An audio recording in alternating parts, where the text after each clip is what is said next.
Assalamu alaikum students. My name is Faizan Siddiqui and I am your chemistry teacher. उम्मीद है आप सब लोग बच्चों बिल्कुल खैर खैरियत से होंगे। हमारा फर्स्ट ईयर का जो चैप्टर नंबर 1 है वो चल रहा था और अब तक जो इसके 6 लेक्चर्स हमने किए हैं तो उससे आपको इस बात का अंदाजा हो गया होगा कि ये चैप्टर टोटली जो है वो कैलकुलेशन बेस्ड चल रहा है, क्योंकि हर लेक्चर में जो है हम कैलकुलेशंस वगैरह कर रहे हैं मुसलसल। तो इसलिए सबको इस बात का अंदाजा है कि ये कैलकुलेशन बेस्ड जो है ये पूरा चैप्टर है और इनफैक्ट पेपर में इससे रिलेटेड न्यूमेरिकल्स टाइप के क्वेश्चंस ही ज्यादा आ रहे होते हैं। तो ये इनफैक्ट कैलकुलेशन बेस्ड चैप्टर ही है। लास्ट लेक्चर में हमने यहाँ पे सिग्निफिकेंट फिगर्स का टॉपिक जो था वो डिस्कस किया था। अब उसी के आगे से हम यहाँ पे टॉपिक को कनेक्ट कर रहे हैं। एक छोटा सा टॉपिक है जो आपके कॉमन सेंस के ऊपर बेस्ड करता है। वो टॉपिक यहाँ पे राउंडिंग ऑफ डाटा के हवाले से क्या होता है, क्या कॉन्सेप्ट है, किस तरह से लेके इसको चलना है, तो जरा उस पे हम यहाँ पे बात करते हैं। राउंडिंग ऑफ डाटा का मतलब ये होता है कि अगर आपके पास कोई ऐसी वैल्यू है जिसमें ज्यादा सिग्निफिकेंट फिगर्स हैं और उसको कम सिग्निफिकेंट फिगर्स में आपने कन्वर्ट करना है, तो एक बड़ी वैल्यू को छोटी सिग्निफिकेंट फिगर में आप कैसे कन्वर्ट करेंगे, वो तरीका राउंडिंग ऑफ डाटा कहलाता है। और ये किस तरीके से होता है, it is more about your common sense. ठीक है, तो जरा इसको देखने क्या कहानी है। यहाँ पे 3 पॉसिबिलिटीज है, मैं उनको यहाँ पे डिस्कस कर रहा हूँ। सबसे पहले यहाँ पे राउंडिंग ऑफ डाटा के हवाले से ये है कि अगर आपके पास एक नंबर है जिसको आप राउंड ऑफ कर रहे हैं और वो नंबर ग्रेटर देन 5 है, तो जब आप उस नंबर को राउंड ऑफ करते हैं तो उसमें पिछला डिजिट जो होता है उसमें 1 ऐड किया जाता है। जैसे फॉर एग्जाम्पल अगर आपके पास एक वैल्यू इस तरह से दी हुई है 3.736, आपसे कहा जाता है इस वैल्यू में इस वक्त 4 सिग्निफिकेंट फिगर्स हैं। आपसे कहा जाता है कि आप इसको राउंड ऑफ करके 3 फिगर्स में लाएं। तो 3 फिगर्स में लाने के लिए आप यहाँ पे इस राइट वाले 6 को राउंड ऑफ करेंगे। 6 इज ग्रेटर देन 5, तो जब आप इसको राउंड ऑफ करेंगे तो पीछे जो डिजिट होगा उसमें 1 ऐड हो जाएगा। तो उससे जब ये राउंड ऑफ होगा तो राउंड ऑफ होके बन जाएगा 3.74। सही है, पहला रूल। अगर नंबर ग्रेटर देन 5 होगा तो प्रीवियस डिजिट में 1 ऐड हो जाएगा।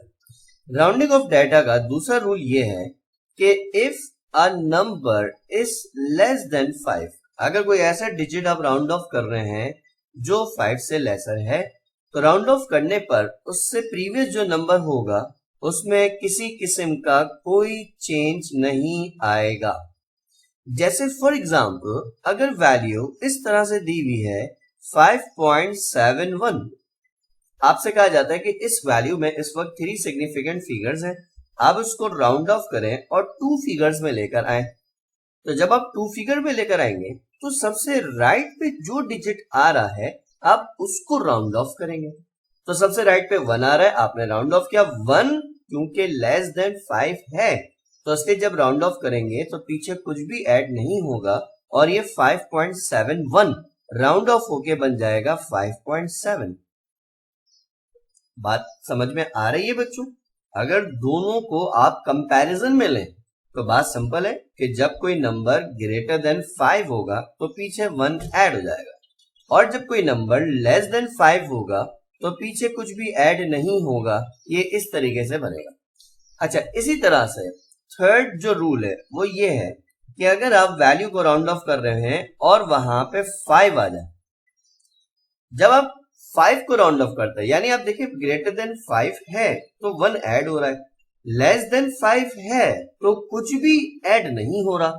अगर एग्जैक्टली 5 आ जाए तो ऐड होगा या नहीं होगा, इसके ऊपर रूल ये है कि जब भी 5 आ जाता है तो 5 आने पर आपने प्रीवियस डिजिट देखना होता है कि प्रीवियस डिजिट कोई ऑड नंबर है या कोई इवन नंबर है, आपने वो देखना होता है। तो इसलिए इसमें 2 बातें एक साथ कंपैरिजन में कि भाई जब आप इसको कर रहे होंगे, 5 को टैकल कर रहे होंगे, जैसे फॉर एग्जांपल अगर वैल्यू इस तरह से लिखी हुई है 8.45, कहीं पे लिखी हुई है 8.35। ऐसे आपसे कहा जाता है कि आप 5 को राउंड ऑफ करें, तो यानी इसको 2 फिगर्स में लेकर आए। तो 2 फिगर में लाने का तरीका क्या होगा, आपने 5 को राउंड ऑफ किया। जब 5 को राउंड ऑफ करेंगे तो आप देखेंगे प्रीवियस डिजिट ऑड है या इवन है, वो देखेंगे। इवन नंबर उसको कहते हैं जो 2 से डिवाइड हो जाते हैं, जैसे कि यहाँ पे 4 है, तो 4 क्योंकि 2 से डिवाइड हो सकता है इसलिए इवन नंबर है, और जो 2 से डिवाइड नहीं हो पाते वो नंबर्स ऑड नंबर कहलाते हैं। तो 3 जो है वो यहाँ पे ऑड नंबर है। तो अब रूल क्या है, रूल ये है कि जब आप 5 को राउंड ऑफ करते हैं तो राउंड ऑफ करने पर प्रीवियस डिजिट देखते हैं वो ऑड है या इवन है। अगर प्रीवियस डिजिट इवन होगा तो 5 सिंपली ड्रॉप हो जाएगा और कुछ भी ऐड नहीं होगा। यानी इवन नंबर है, जैसे 8.45 4 इवन नंबर है, तो उस केस में 5 राउंड ऑफ हो जाएगा और ये 8.4 बन जाएगा। इसी तरह अगर प्रीवियस डिजिट ऑड आ रहा है तो जब 5 को राउंड ऑफ करेंगे तो फिर पीछे 1 ऐड कर दिया जाएगा और 8.3 राउंड ऑफ होके 8.4 हो जाएगा। यानी इवन और ऑड उस वक्त देखते हैं जब आप 5 को राउंड ऑफ कर रहे होते हैं, तब देखा जाता है कि प्रीवियस डिजिट इवन है या ऑड है। जैसे फॉर एग्जांपल अगर कहीं पर लिखा हुआ हो 27.375, इसको राउंड ऑफ करने को कहा जा रहा है। फॉर एग्जांपल इसमें 5 फिगर्स हैं, आपसे कहा जाता है इसको आप 4 फिगर में राउंड ऑफ करें। तो जब आप 4 फिगर में राउंड ऑफ करेंगे तो आपने इस 5 को राउंड ऑफ किया। 5 जब आएगा तो प्रीवियस डिजिट देखा जाएगा कि ऑड है या इवन है। तो अगर आप प्रीवियस डिजिट को देखें तो 7 है और 7 एक ऑड नंबर है, तो इसलिए जब आप इसको राउंड ऑफ करेंगे तो ये हो जाएगा 27.38। ठीक है, 7 ऑड नंबर है तो इसलिए ऑड नंबर के केस में 1 ऐड हो जाएगा और ये इस तरीके से हो जाएगा। इसी तरह अगर वैल्यू इस तरह से दी हुई है कि 35.369, आपसे कहा जाता है कि इसको राउंड ऑफ करके 4 फिगर में लेकर आए, तो आपने यहां 9 को राउंड ऑफ किया। 9 क्योंकि 5 की केस सॉरी एग्जांपल में मैं यहाँ पे 5 ऐड कर देता हूँ, 35.365। तो आपने क्या किया, आपसे कहा जाता है इसको 4 फिगर्स में लाएं, तो आपने क्या किया कि 5 को राउंड ऑफ किया। जब आप 5 को राउंड ऑफ करेंगे तो प्रीवियस डिजिट देखेंगे, तो प्रीवियस डिजिट जो यहाँ पर आ रहा है वो इवन नंबर आ रहा है। तो इसलिए जब आप इवन नंबर को राउंड ऑफ करेंगे तो 1 ऐड नहीं होता और राउंड ऑफ होके बन जाएगा 3.36। तो इसलिए जब भी 5 को राउंड ऑफ करना चाहेंगे तो आपने वहां पे इवन और ऑड देखना है, तो इसलिए इवन और ऑड याद रखिएगा कि क्या होता है। ठीक है, अच्छा इसमें एक स्पेशल केस ऐड में करता चलूं। ये स्पेशल केस डायरेक्टली बुक के अंदर नहीं दिया हुआ बच्चों, ये स्पेशल केस आपको थोड़ा सा याद रखना पड़ेगा क्योंकि मैं आगे एप्लीकेशंस करवा रहा हूं, ये वहां इस्तेमाल होगा। ठीक है, अब ये स्पेशल केस क्या है, जरा दो चीजें कंपेयर कीजिए।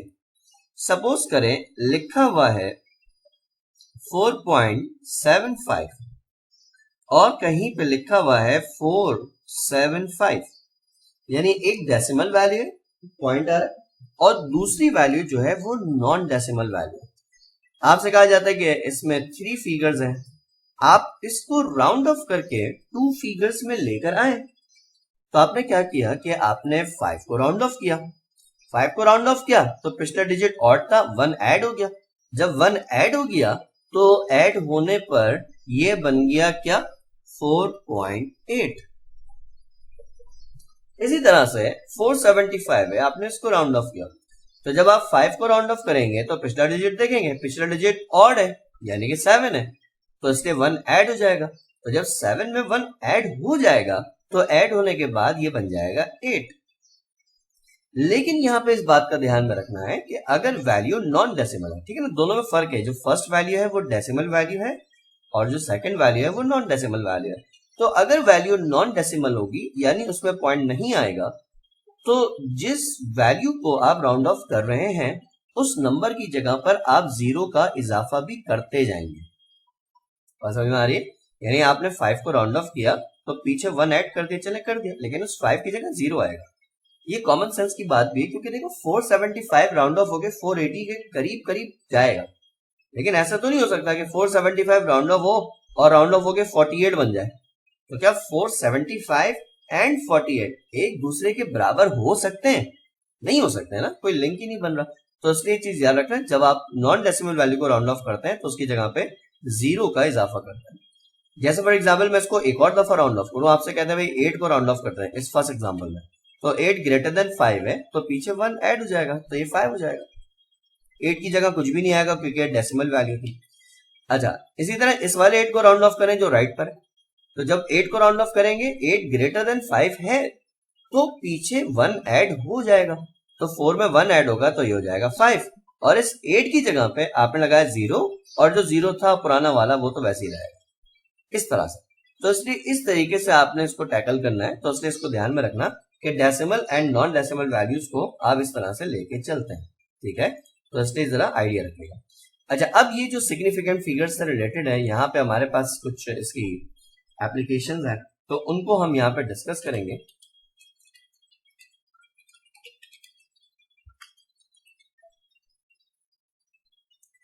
हमारे पास सिग्निफिकेंट फिगर्स से रिलेटेड दो तरह की एप्लीकेशंस हैं, तो उन एप्लीकेशंस को यहाँ पे हमने डिस्कस करना है। फर्स्ट एप्लीकेशन जो है वो एडिशन एंड सब्ट्रैक्शन से रिलेटेड है, कि अगर आपके पास कुछ वैल्यूज हैं और उन वैल्यूज को आप ऐड सब्ट्रैक्ट कर रहे हैं, तो according to the rules of significant figure आप उसको किस तरीके से ऐड सब्ट्रैक्ट करते हैं, ये तरीका समझ लेते हैं। देखिए, सिंपल एडिशन सब्ट्रैक्शन कैलकुलेटर के थ्रू तो सबको आती है, वो तो मसला नहीं है, ठीक है। लेकिन वैल्यूज को कैसे add subtract according to the rules of significant figure किया जाता है, तो हम उसको यहाँ पे डिस्कस कर रहे हैं। तो चले इस पे मैं आपको एग्जांपल से बात समझाता हूँ, इसको जरा समझिएगा। फॉर एग्जांपल, अगर आपके पास जो है कोई वैल्यू इस तरह से आ रही है कि सपोज कुछ नंबर्स आपस में ऐड हो रहे हैं, 18.465, उसमें एक और नंबर ऐड किया 37.3219, उसमें से कोई नंबर सब्ट्रैक्ट किया 11.52, फॉर एग्जाम्पल। ऐसे आपसे कहा जाता है कि add subtract these values according to the rules of significant figure. तो उसको सॉल्व करने का तरीका ये होगा कि पहले तो आप उसको कैलकुलेटर पे ऐड सब्ट्रैक्ट करें, उसका आंसर देखें क्या आ रहा है। तो आपने किया 18.465, उसमें ऐड हुआ 37.3219, उसमें से सब्ट्रैक्ट आपने किया 11.52, तो आपके पास जो रिजल्ट आया वो आया 44.2669, ठीक है। तो कैलकुलेटर पे आंसर आया 44.2669। अब जब ये आंसर आ गया तो आपने इस आंसर को यहाँ पे राउंड ऑफ करना है। अब राउंड ऑफ करने का जो तरीका कार है वो तरीका ये होगा कि आपने जिन वैल्यूज को ऐड सब्ट्रैक्ट किया है, आप ये देखें कि उस वैल्यू में कौन सी ऐसी वैल्यू है जिसमें पॉइंट के बाद सबसे लीस्ट सिग्निफिकेंट फिगर्स आ रहे हैं। पॉइंट के बाद अगर आप फर्स्ट वैल्यू में चेक करें तो पॉइंट के बाद इसमें कितने हैं, 3 फिगर्स आ रहे हैं। अगर आप सेकंड वैल्यू को चेक करें तो इसमें पॉइंट के बाद कितने 4 फिगर्स आ रहे हैं। अगर आप थर्ड वैल्यू को चेक करें तो इसमें पॉइंट के बाद कितने 2 फिगर्स आ रहे हैं। तो पॉइंट के बाद लीस्ट फिगर जो आ रहे हैं वो 2 आ रहे हैं। तो इसलिए आपका आंसर भी इतना राउंड ऑफ होना चाहिए कि इसमें पॉइंट के बाद 2 सिग्निफिकेंट फिगर्स बचने चाहिए, यानी जितने लीस्ट फिगर हैं आपके आंसर में पॉइंट के बाद उतने ही फिगर जो हैं वो यहाँ पे होने चाहिए। तो इसलिए जब आप इसको राउंड ऑफ करेंगे तो ये राउंड ऑफ करने पर कुछ ऐसे होगा। अभी पॉइंट के बाद 4 फिगर्स हैं, तो आप इसको राउंड ऑफ करेंगे तो हो जाएगा 44 पॉइंट। हमने 9 को राउंड ऑफ किया, तो जब 9 राउंड ऑफ होगा तो पीछे 1 ऐड हो जाएगा, तो 6 में 1 ऐड जब होगा तो ये बन जाएगा 7। अब आपके पास पॉइंट के बाद 3 फिगर्स आ गए।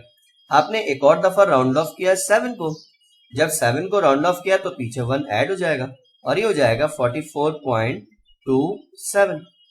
44.27 में पॉइंट के बाद 2 फिगर्स हैं। जैसे क्वेश्चन में पॉइंट के बाद 2 फिगर्स थे तो इसके पॉइंट के बाद के मिनिमम फिगर्स आपस में मैच होने चाहिए। ये आपके पास इसका आंसर हो जाएगा 44.27, ठीक है ना। ये इस तरह से होगा। तो इसलिए तरीकेकार जो है वो जरा याद रखिएगा कि आपने सीधा सीधा इसको कैलकुलेटर पे ऐड सब्ट्रैक्ट करना है और ऐड सब्ट्रैक्ट के बाद आपने राउंड ऑफ करना है। जिस वैल्यू के लीस्ट सिग्निफिकेंट फिगर्स हैं तो उसको राउंड ऑफ वहां तक आपने करना है, इसको ध्यान में रखिएगा। एक और एग्जांपल इसके देखते हैं बच्चों।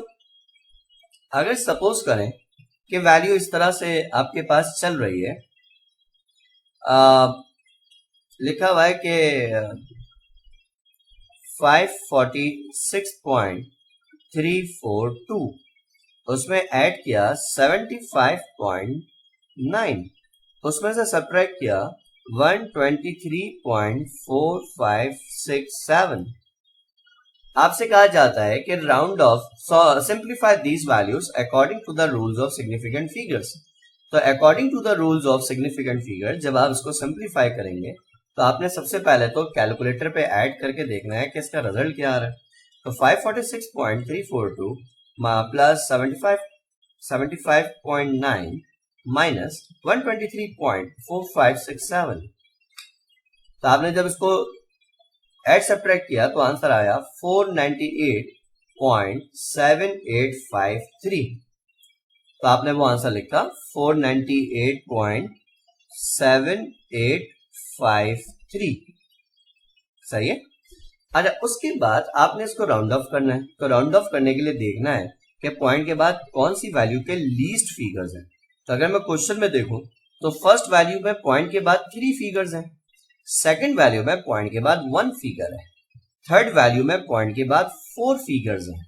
तो पॉइंट के बाद जो लीस्ट फिगर्स आपके पास आ रहे हैं वो 4 फिगर, जो लीस्ट फिगर्स आपके पास आ रहे हैं वो यहाँ पे जस्ट 1 फिगर आ रहा है।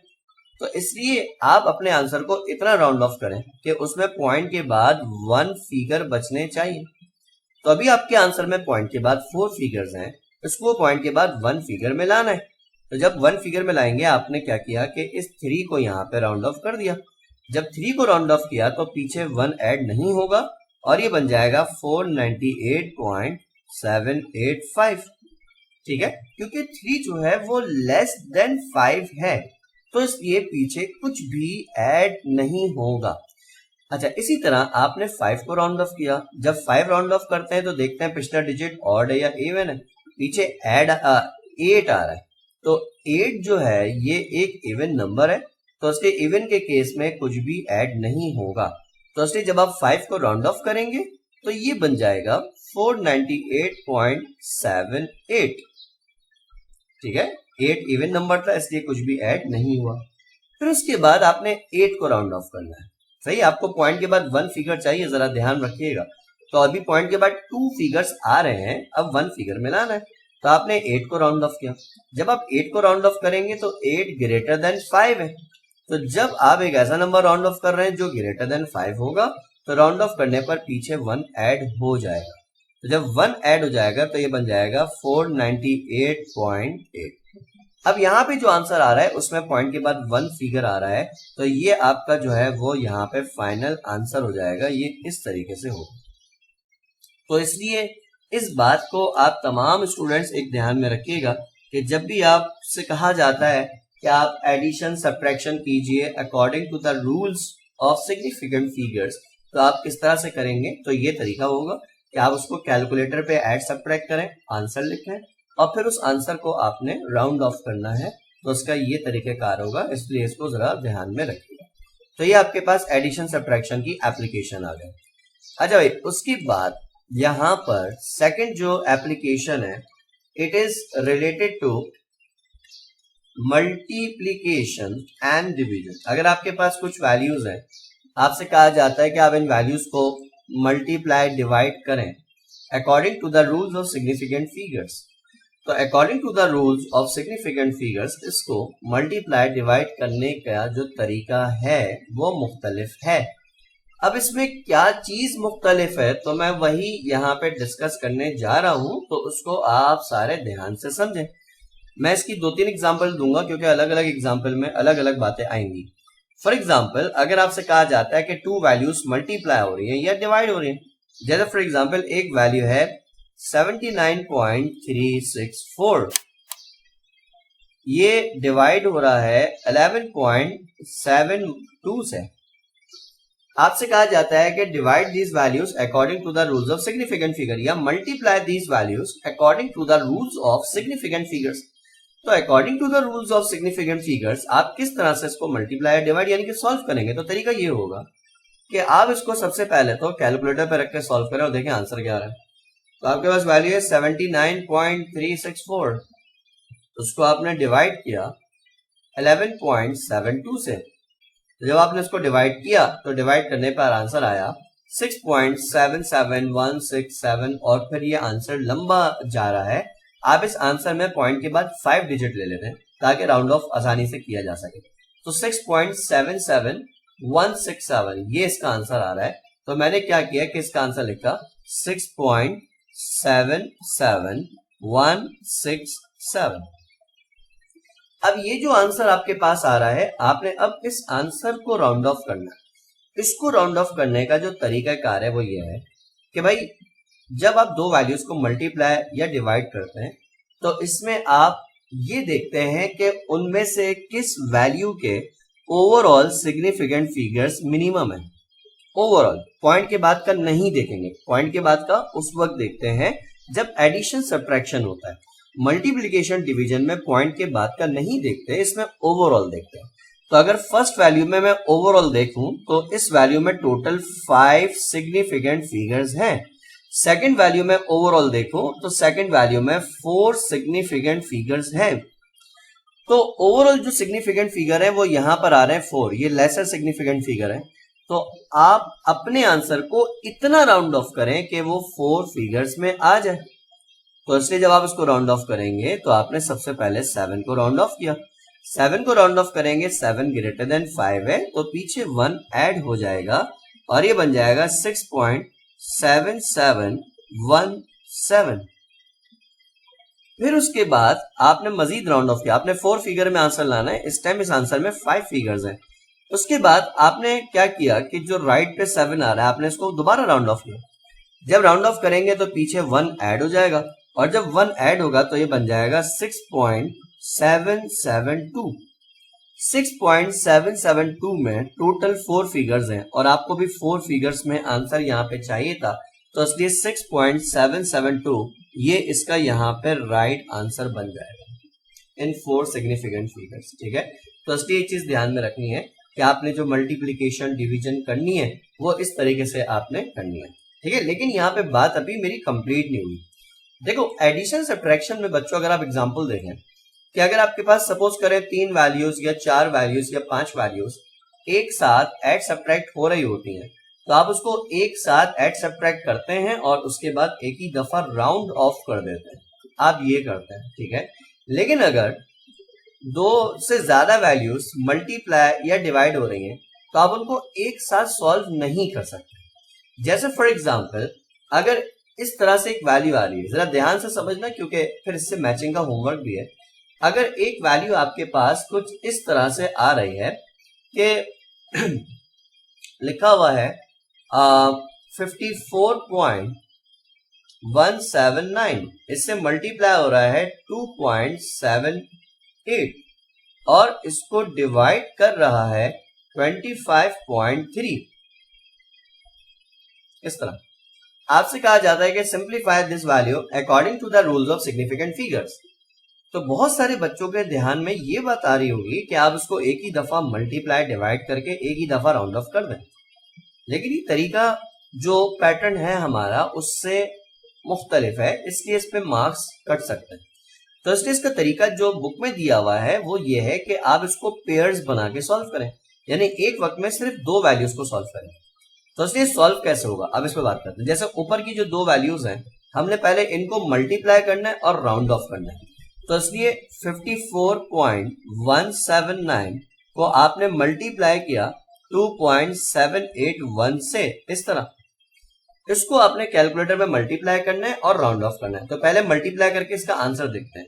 54.179 मल्टीप्लाई 2.781, तो आंसर आ रहा है 150.67179। तो उसके आंसर लिख देते हैं 150.67179। अच्छा, अब इस आंसर को राउंड ऑफ करना है। अब राउंड ऑफ कितना करना है, जिन वैल्यूज को मल्टीप्लाई किया था उसमें लीस्ट फिगर जिसके हैं उतना। पहली वाली वैल्यू में 5 फिगर्स हैं, दूसरी वाली वैल्यू में यहां पे 4 फिगर्स हैं, तो इसलिए आप इसको इतना राउंड ऑफ करें कि ये टोटल 4 फिगर्स में आ जाए। ठीक है, तो इसलिए 4 फिगर्स में लेकर आना है, यानी मिनिमम फिगर 4 है तो आपने इसको उसी लिहाज से लेकर आना है। तो आपने 9 को राउंड ऑफ किया तो पीछे 1 ऐड हो जाएगा क्योंकि 9 ग्रेटर देन 5 था, ये हो जाएगा 150.6718। फिर 8 को राउंड ऑफ किया तो पीछे 1 ऐड हो जाएगा, तो ये हो जाएगा 150.672। फिर अभी आप देखें तो ये 5 फिगर में आ गया, जबकि आपने जो इस वक्त आंसर लेकर आना है वो यहाँ पे 4 सिग्निफिकेंट फिगर में लाना है। तो इसलिए अभी ये आंसर 6 फिगर्स में आ रहा है, ठीक है ना, इसको 4 में लाना है। आपने 2 को राउंड ऑफ किया, जब आप 2 को राउंड ऑफ करेंगे तो पीछे कुछ भी ऐड नहीं होगा, तो ये बन जाएगा 150.67। अब ये 5 फिगर में आ गया। आपने 7 को राउंड ऑफ किया तो पीछे 1 ऐड हो जाएगा, और 1 ऐड होने के बाद ये बन जाएगा 150.7। 150.7 जो है इसमें 4 फिगर्स हैं। अच्छा, ये जो आंसर है ये आपका ओवरऑल आंसर नहीं है, ठीक है ना, ये चीज ध्यान में रखना। ये जो आपने न्यूमरेटर सॉल्व किया था ये इस न्यूमरेटर का आंसर है, ये इसका आंसर है, लेकिन ये भी सॉल्व नहीं हुआ पूरा। अब क्या करना है, इस न्यूमरेटर को इस डिनोमिनेटर से आपने डिवाइड करना है। तो इसलिए अगला जो स्टेप होगा हमारा वो इसी तरह से होगा कि जो 150.7 है उसको आपने डिवाइड करना है डिनोमिनेटर से, यानी इससे 25.3 से डिवाइड करना है। तो इसलिए पहले इसको हम कैलकुलेटर पे डिवाइड करेंगे और फिर राउंड ऑफ करेंगे कि कितना आ रहा है। तो 150.7 को डिवाइड किया 25.3 से, तो जब डिवाइड किया तो ये हो गया 5.9565। तो आपने लिखा 5.9565। इस आंसर को आपने राउंड ऑफ करना है। अभी राउंड ऑफ कैसे होगा वो समझ लें। ऊपर वाली जो वैल्यू है उसमें 4 सिग्निफिकेंट फिगर्स हैं, नीचे वाली जो वैल्यू है उसमें 3 सिग्निफिकेंट फिगर्स हैं, तो अपने आंसर को इतना राउंड ऑफ करें कि ये आंसर 3 फिगर्स में आए। अभी आपके आंसर में 5 फिगर्स हैं, तो इसको 3 में लेकर आना है। तो तरीका क्या होगा कि आपने सबसे पहले इस 5 को जो है वो आपने राउंड ऑफ किया। 5 जब आएगा तो प्रीवियस डिजिट देखा जाएगा, प्रीवियस डिजिट इवन है, तो इवन के केस में कुछ भी ऐड नहीं होगा, तो ये हो जाएगा 5.956। इसमें अभी 4 फिगर्स हैं, जबकि आपने जो आंसर लाना है वो 3 फिगर में लाना है। अब आपने क्या किया कि जो आपके पास ये 6 आ रहा है, आप इस 6 को राउंड ऑफ करेंगे। 6 ग्रेटर देन 5 है, तो जब राउंड ऑफ करेंगे तो पीछे 1 ऐड हो जाएगा, तो जब पीछे 1 ऐड होगा तो ये बन जाएगा 5.96। अब आप चेक करें तो 5.96 में 3 सिग्निफिकेंट फिगर्स हैं, तो इसलिए आपको भी अपना आंसर 3 सिग्निफिकेंट फिगर्स में चाहिए था। तो ये जो आपका आंसर आएगा ये आपका एक फाइनल आंसर जो है वो यहाँ पर आ रहा होगा, ये इस तरह से होगा।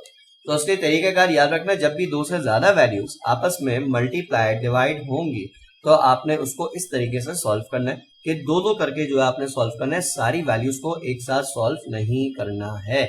ये बात जो है आप ध्यान में रखिएगा। तो बच्चों ये आपके पास सिग्निफिकेंट फिगर्स की एप्लीकेशन है। इससे रिलेटेड मैं बुक का आपको पेज बता देता हूँ, उसको ट्राई कीजिएगा। उसके अलावा अलग से आपको असाइनमेंट्स मिलेंगे तो उसमें भी इससे रिलेटेड क्वेश्चंस होंगे, तो उसको फिर आप ट्राई करेंगे। पहले बुक वाले क्वेश्चन आप ट्राई करेंगे।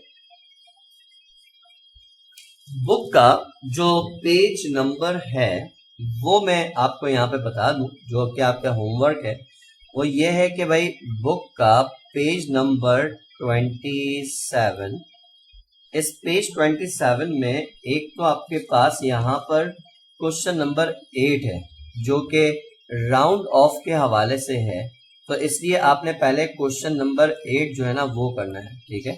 तो क्वेश्चन नंबर 8 सही है। उसके बाद दूसरा क्वेश्चन जो आपने करना है वो करना है क्वेश्चन नंबर 4 के रिमेनिंग पार्ट। क्वेश्चन 4 पहले भी दिया था, लेकिन क्वेश्चन 4 देखिएगा उसमें नीचे 2 ऐसे पार्ट्स हैं जिसमें मल्टीप्लिकेशन डिवीजन की एग्जांपल्स हैं, तो आपने ये करना है। तो ये वाले 2 क्वेश्चंस आपने एज अ होमवर्क करने हैं, तो उसको कर लीजिएगा। इसमें जो भी मसला आएगा फिर इसको डिस्कस करेंगे। थैंक यू सो मच बच्चों। इंशाल्लाह नेक्स्ट लेक्चर में इसके आगे से हम कंटिन्यू करेंगे। नेक्स्ट टॉपिक जो हम यहाँ पे लेके चलेंगे वो है एम्पेरिकल फार्मूला एंड मॉलिक्यूलर फार्मूले का। तो नेक्स्ट लेक्चर में उसको डिस्कस करेंगे। थैंक यू सो मच बच्चों, टेक केयर, खुदा हाफिज।